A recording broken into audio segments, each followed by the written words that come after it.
This is Bubagra here.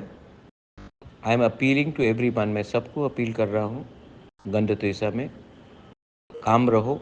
मैंने DGP police से बात किया है और उन्होंने मुझे अश्योरेंस दिया है कि जिन्होंने परमेश्वर रियांग को मारा है उनके खिलाफ सख्त से सख्त कार्रवाई होगा और उनको सज़ा भी मिलेगा। और ऐसा सज़ा मिलेगा कि सब लोग जानते हैं कि बाद में कोई भी किसी को मारने से 2 बार सोचेगा। मैं अपने रियांग, अपने तिपरासा लोगों को, अपने ब्रू लोगों को अपील करना चाहता हूँ कि प्लीज़ इस समय शांति रखो।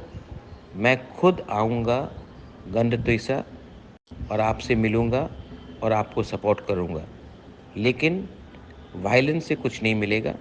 मैं खुद आ रहा हूँ, परिवार से मिलूँगा, उनको हेल्प भी करूँगा और आपको जस्टिस भी दूँगा, लेकिन अभी वायलेंस से कुछ नहीं मिलेगा। मैं आ रहा हूँ, शांति रखो। I will be there for my Tiprasa, for my Bru people all the time.